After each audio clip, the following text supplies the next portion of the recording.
Hey y'all, and welcome back. Tonight we recapping Love and Marriage Huntsville, Season 6, Episode 23. Let's get into it and let's talk about it.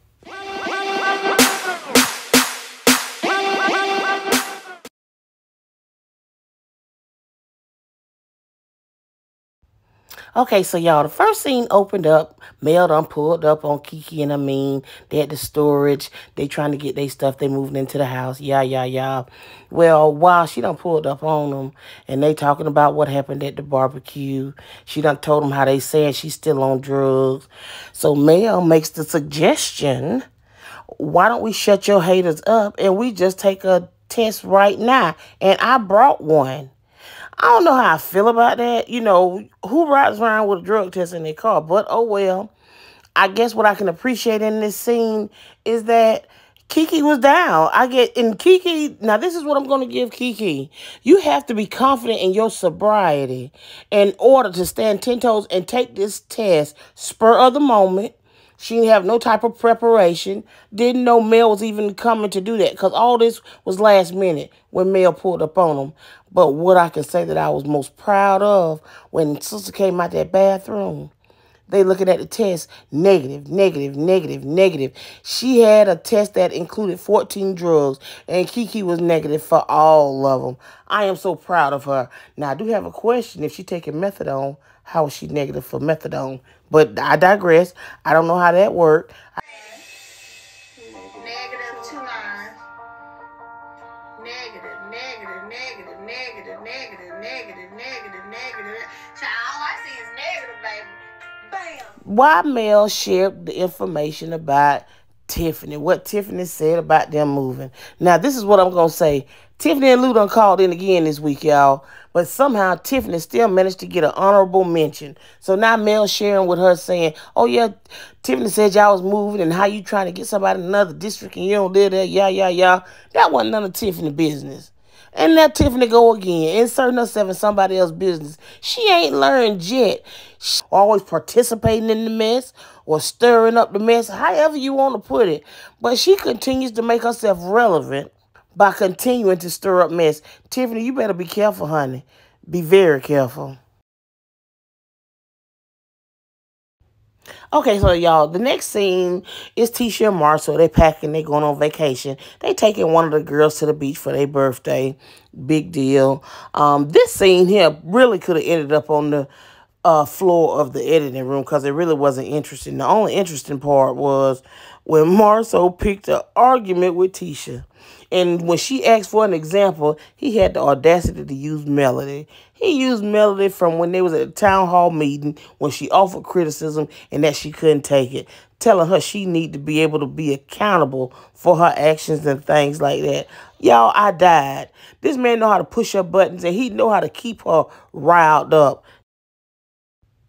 Okay, so now the next scene is you got Melody, Gigi, the event planner, and Miss Vanessa. Miss Vanessa came to visit, and they're all sitting down talking about the event, what's going down, what she have in mind. They're discussing plans, tossing around ideas. It sounds wonderful. This was a good scene, and I can appreciate it.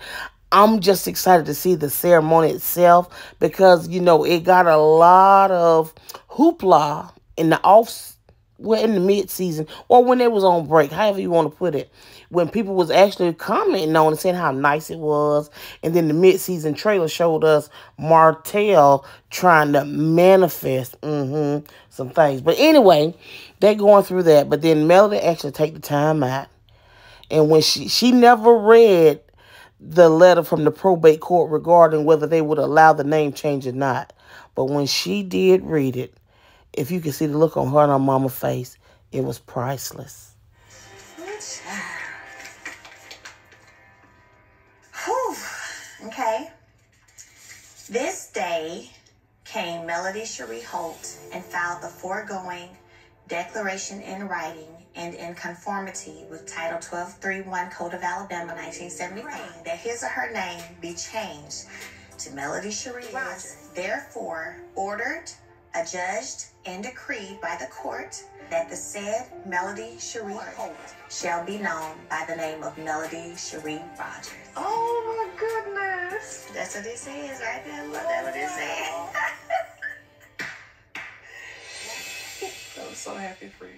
Now we come to Kiki and Stormy. Kiki decides to go check up on Stormy after the barbecue. I guess the barbecue left a lot of ripples or left a lot of stuff to be said. You know, people checking on people and just figuring out what's actually going on or trying to get to the actual truth. So they're talking and she's telling, keep in mind, Kiki was already telling Stormy about these things at the barbecue. So I guess they just trying to figure out, was it something else? Like, what made you pop off? Or what made you go in that direction? And Kiki answers the same. You know, it's just a build-up. Or, you know, how Tisha always mistreated her. Or how she felt disrespected. And she's actually saying she's all right with not having a relationship with Letitia. And that's fine. But now this is what I really thought was a twist in this conversation. She had the nerve to tell her about Tiffany.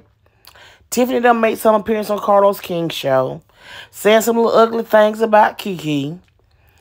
Stormy asking Kiki how she felt about it. So now Kiki gonna flip the script. You sent her some products? Yeah, well, let me tell you what she said about it. She spilled all the tea. Y'all, Kiki is here for the tea. Period and point blank. Did you send her some products? I did. I sent her a basket, some rose. I think I sent her 2 dozen roses. Well, she's been talking crap about your products. Saying that, talking about the ingredients and aren't safe and aren't healthy. And yes, she has been talking crap about your products. Okay, so now we got the girls. Mel done invited the girls out to exercise. And when I say girls, we got Kimmy and Tisha. She got them. They doing a little workout, which I think is good, especially with Kimmy coming off of her cancer and her chemotherapy, you know, getting back to life or her regularly scheduled program, so to speak. But, you know, they were all sitting down talking. And, of course, you know, they got to talk about the barbecue again. And for the life of me, I just don't get how Tisha is just convinced that Kiki is still doing drugs. And she make mention of this to these 2 ladies. Now, keep in mind, Mel have seen the negative drug test. Mel pulled up on Kiki impromptu, spur of the moment, and pistol right on the spot at a storage facility. And guess what? Kiki came out clean. Kiki has been vindicated, or should be vindicated, due to her participation in that drug test. But no, Tisha don't want to hear that. She still want to have that grudge or whatever with Kiki. And the more they try to talk, she's, okay, fine, I'm done. I'm not talking about it anymore. And she decides to walk off. And what I can appreciate, or what I think Tisha didn't anticipate, Mel nor Kimmy attempted to get up to console her, to confide, or let her vent, talk, or just, you know, just have her little meltdown, if you would. They let her go ahead on about her business. And when she left, that's when it was like, yeah, it's something that's more going on. We know. I feel like she's still very bothered by what happened. Like I'm over it, I'm fine. I think she's not fine. Oh no, I don't take that as I'm happy, I'm fine. I take it as I don't want to talk about it no more, I'm fine. Because I think it's a issue, it's a problem. I think it's a real problem. And it is. All right, now here's the last scene of the episode. You got Martell, who done pulled up on Miss Nell. He done brought Chris some of his Inez wine. We ain't seen that in a while. And sure enough ain't seen it in the stores. But anyway, he done pulled up on her, and they're talking. And, of course, you know who they're talking about. Melody. So, now, this is what I can respect with Nell. Nell telling him, look, we've been invited to the name change, and we're going. Do you know this man don't want her to go?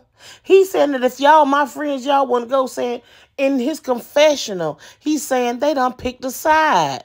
Why is it about picking a side? She actually tried to talk with him. And if I can remember, or I'm going to try to remember, but I want to post a clip where the Fletchers actually tried to have Martell and Melody actually talk through their issues. But, of course, you know, Martell is the butthole. I can't help it. And, you know, at one point, he could have got away with it. But, like, yeah, now, no, that's not a good look. So, you know, he's trying to discourage Nell and I guess Chris too, from going to the name change ceremony when she's like, no, I'm going. You know, you shouldn't have did what you did. He was like, y'all go too hard on men. Y'all shouldn't be just complaining, just crying like you normally do, and talking about Mel cheated on me with multiple guys. Now, I'm going to tell you why I don't believe it. If Mel cheated on him with multiple guys, keep in mind, he only cheated on Mel with one woman.